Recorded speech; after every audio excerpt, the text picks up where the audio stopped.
10 मई 2025 को मत भूलिएगा।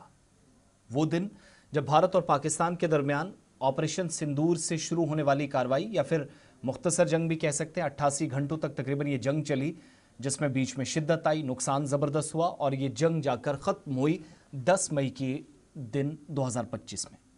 लेकिन कुछ यादें हैं, कुछ जख्म हैं जो अभी भी ताज़ा हैं।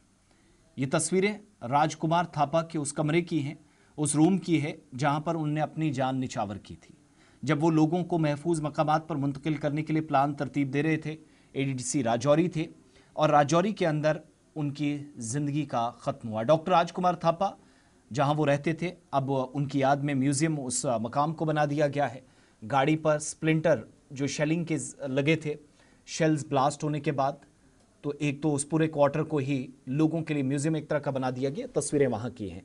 फिर राजकुमार थापा को आज उनकी पहली बरसी पर नम आंखों के साथ याद करते हुए खराज तहसीन पेश किया जा रहा है। राजौरी इंतज़ामिया की जानिब से, जम्मू कश्मीर LG इंतज़ामिया की जानिब से, जम्मू कश्मीर उमर अब्दुल्ला सरकार की जानिब से उनकी बेलौस खिदमात को अवामी इसार और जज्बा समझकर उन्हें याद किया जा रहा है।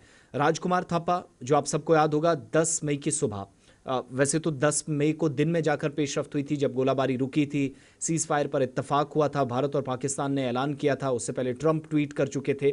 लेकिन 10 मई की सुबह सुबह होने वाली शेलिंग में राजौरी को जब निशाना बनाया गया शहरी इलाकों को पाकिस्तानी गोलाबारी से, तो उस वक्त हमने देखा राजौरी शहर के अंदर 3 से 4 लोगों की अमवात हुई थी, जिसमें राजकुमार थापा भी शामिल थे।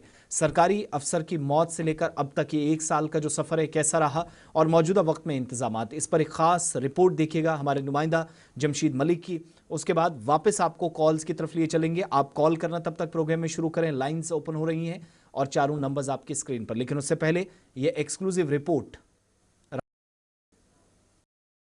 क्योंकि आज के दिन यानी 10 मई 2025 जब पाकिस्तान ने ऑपरेशन संदूर के बाद खिताई पीर पंचाल के आम शहरियों को निशाना बनाकर लगातार शेलिंग की, जिसमें 1 दर्जन से ज्यादा लोगों ने इस खिता के अंदर अपनी जानें गंवाई। मगर 10 तारीख इसलिए राजौरी की तारीख में हमेशा याद रखी जाएगी कि आज के दिन ही सीज फायर हुआ था और आज के दिन ही राजौरी में डॉक्टर राजकुमार थापा शहीद हुए थे। और ये उनका वो घर है जो मैं आपको दिखा रहा हूँ, गवर्नमेंट सरकारी क्वार्टर था जो मैं आपको दिखा रहा हूँ, क्योंकि आज के दिन पाकिस्तान की शेलिंग में राजौरी के अंदर बैरून रियासत के 2 एक मासूम बच्चे समेत उसके चाचा हलाक हुए थे, उसके साथ डॉक्टर राजकुमार थापा शहीद हुए थे। और उसके बाद जिला इंतजामिया राजौरी ने उनकी याद में एक Rajkumar Thapa memorial museum and library कायम की है। और इसमें इसी तरह निशान आज भी आपको नजर पूरी दीवार के अंदर, और इसके बाद में अंदर भी आपको दिखाऊंगा कि इंतजामिया की तरफ से इसको यादगार के तौर पर किस तरह बनाया गया है।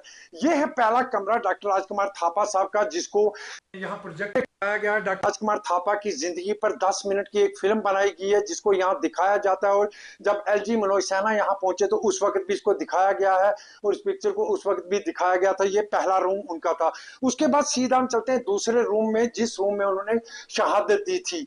यानी ये वो रूम है जहां डॉक्टर राजकुमार थापा साहब 10 तारीख सुबह जब इस जगह पर खड़े थे, क्योंकि पाकिस्तान की तरफ से लगातार राजौरी के अंदर आम शहरियों को निशाना बनाकर शेलिंग का सिलसिला शुरू किया गया। और उस वक्त डॉक्टर राजकुमार थापा साहब यहाँ पर खड़े होकर अफसरान को हदायत दे रहे थे कि आम शहरियों की हिफाजत किस तरह की जाए, किस तरह उनको महफूज जगह पर पहुंचाया जाए। और यहाँ पर उनको स्प्लेंडर लगता है जिसमें वो शहीद होते हैं। और इस बेड की हालत आप आज भी देख सकते हैं। ये 10 तारीख को भी मैंने आपको दिखाई थी। उसके बाद उनकी ऐनक, उनकी कैप, उनकी एक तस्वीर और उनका ये बेड आप देख सकते होंगे कि उनका पेंट कोट भी यहाँ रखा पड़ा है। और ये वो नीचे आज भी निशान आप देख सकते होंगे कि इसलिए रखे गए हैं कि जिला इंतजामिया की तरफ से इसको म्यूजियम के तौर पर बनाया गया और लाइब्रेरी के तौर पर यहाँ रखा गया है उनका पेंट कोट। उसके बाद दूसरा रूम मैं आपको दिखाता हूँ कि इस रूम के अंदर उनने शहादत पाई थी। और पहला रूम जो मैंने आपको दिखाया जिसमें प्रोजेक्टर लगाया गया, उनकी जिंदगी पर फिल्म बनाई गई। और ये म्यूजियम है जिसमें डॉक्टर राजकुमार थापा की बचपन से लेकर उस दिन तक की तस्वीरें, उनकी यादें यहाँ लगाई गई हैं। सबसे पहली चीज जो यहाँ है उनकी जैकेट, और उसके बाद वो सामान जो उनके घर के अंदर, उनकी ऐनक, स्प्लेंडर के वो हिस्से और वो गिलास जो उनके घर में पड़ा था। उसके बाद डॉक्टर राजकुमार थापा साहब की पूरी जिंदगी की तस्वीरें यहाँ पर आपको देखने को मिलेगी। और ये वो तस्वीरें हैं जो डॉक्टर राजकुमार थापा की याद में यहाँ लगाई गई हैं, क्योंकि एक म्यूजियम बनाया गया। उसके बाद इस तरफ हम पहुंचेंगे उनका बेल्ट, उनकी घड़ी और उनके हाथ से लिखी हुई तहरीर हैं रखी गई हैं। उसके बाद उनकी ये तस्वीरें इस तरफ भी लगाई गई हैं। इसको म्यूजियम के तौर पर बनाया गया। उनकी फैमिलीज की तस्वीरें हैं, उनकी सर्विस के दौरान की तस्वीरें, उनके स्कूल की तस्वीरें, उनके कॉलेज की तस्वीरें, उनकी राजौरी के अंदर सर्विस के दौरान की तस्वीरें भी आपको यहाँ देखने को मिलेंगी। ये तमाम तस्वीरें इस रूम के अंदर लगा दी गई हैं। उसके बाद मैं आपको ये दिखाता हूँ, ये प्रेस उनकी, और इस पे भी स्प्लेंडर लगा। उस वक्त आप देख सकते हैं कि इस प्रेस की किस तरह की कंडीशन और स्प्लेंडर के हिस्से यहाँ रखे गए हैं। और उसके बाद ये तस्वीरें उनकी जो राजौरी के अंदर उन्होंने बतौर एडीसी काम करते हुए उनकी ये तस्वीरें राजौरी के अंदर भी आपको देखने को मिलेगी। क्योंकि उसके बाद जिला इंतजामिया राजौरी ने उनकी याद हमेशा ताजा रहे, क्योंकि वो पहले ऐसे शख्स थे जिन्होंने राजौरी के अंदर अपनी जान गंवाई, मतलब शहीद हुए पाकिस्तान की शेलिंग में। पहले अफसर थे, उसके बाद ये सीधा दूसरा तीसरा रूम जिसको लाइब्रेरी के तौर पर यहाँ बना दिया गया है। मैं तस्वीरें आपको इस वक्त सीधा राजौरी से दिखा रहा हूँ, क्योंकि तस्वीरें दिखाने का मकसद इसलिए कि आज 10 मई और आज के दिन ही पाकिस्तान ने राजौरी पर को भी टारगेट किया था। उसके बाद ये अंदर उनके रीडिंग रूम बनाया गया है जहाँ लोग आकर बैठेंगे। और इस तरफ तस्वीरें जो मैं आपको दिखा रहा हूँ, लाइब्रेरी बनाई गई है। और इसलिए तस्वीरें आपको दिखा रहा हूँ क्योंकि आज के दिन ही सीज फायर भी हुआ था और आज के दिन ही डॉक्टर राजकुमार थापा शहीद हुए थे। जिस तरह मैं उनकी ये तस्वीरें आपको दोबारा दिखाने की कोशिश इसलिए करता हूं कि इसमें बहुत सारी चीजें हैं, जैसे डॉक्टर राजकुमार थापा की ये बचपन की तस्वीर, उसके बाद उनके स्कूलिंग की तस्वीर, उसके बाद उनके कॉलेज के टाइम की तस्वीरें, और इस तरह की तस्वीरें तमाम यहाँ पर लगा दी गई। उसके बाद उनके घर की तस्वीरें हैं, ये आप जो देख सकते होंगे, बाकी सामान जो उनके पास मौजूद था। उसके बाद उनकी राजौरी के अंदर खिदमात की तस्वीरें, ये तमाम तस्वीरें आपको यहाँ इस वक्त लगाई हुई उनकी याद में।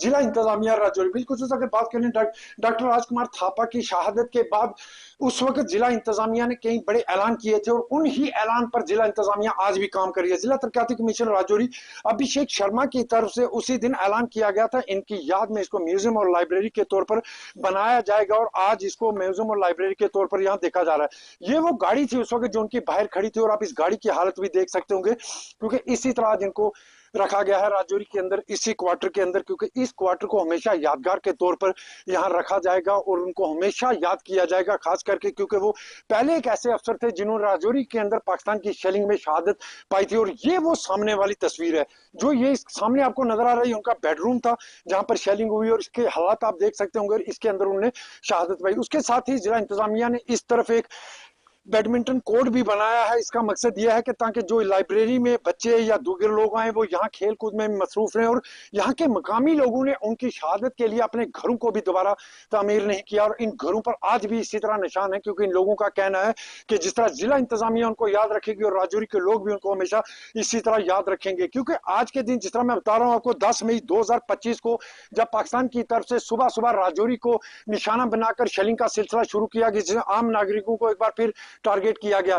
डीसी ऑफिस के अंदर के इलाके में ये क्वार्टर था उनको जिसमें वो शहीद हुए। उसके साथ साथ इंडस्ट्रियल एरिया में 2 बैरून रियासत के एक बच्ची और उसका चाचा भी शहीद हुए थे। मगर उसके बाद जिला इंतजामिया ने इस क्वार्टर को आज म्यूजियम के तौर पर बनाकर रखा है, खास करके लाइब्रेरी और तमाम तरह की चीजें, और वो उनकी यादगार या उनके बचपन से लेकर कॉलेज और कॉलेज से लेकर राजौरी तक की खिदमत को हमेशा याद रखने के लिए जिला इंतजामिया ने एक बड़े कदम उठाया। और खास करके मैं जो ये इलाका दिखाता हूँ इसको इसलिए दिखा रहा हूँ कि इस रूम को यहाँ एक प्रोजेक्टर लगाया गया है, उनकी जिंदगी पर बनी 10 मिनट की एक फिल्म जिसको दिखाया जाता है और लोग देख भी रहे हैं और आगे भी देखने के लिए इसको रखा गया। उसके बाद जिस तरह ये कमरे दोनों में आपको दिखाए, इनको पूरी तरह लाइब्रेरी और म्यूजियम के तौर पर बना के रख दिया गया है ताकि उनको हमेशा राजौरी वाले याद रखें। और जिला इंतजामिया की तरफ से एक बड़ी पहल थी, क्योंकि जिला इंतजामिया राजौरी ने उसी वक्त जो ऐलान किए थे आज वो उसी तरह देखने को मिलते हैं। हालांकि आज के दिन राजकुमार थापा ने शहादत दी और आज के दिन ही सीज फायर हुआ था। जमशेद मलिक, गुलिस्तान न्यूज, राजौरी। राजकुमार थापा समेत मुतद्दिद लोग मारे गए थे। 6 से 7 मई से लेकर जो सरहद पार से रिटेलिएशन हुआ था, उड़ी, करना, नौगाम, राजौरी, पुंछ के अंदर सरहदी इलाकों के अंदर। ये तो एक रिपोर्ट थी जहां पर इंतजामिया की जानिब से इकदाम उसके बाद उठाए गए हैं।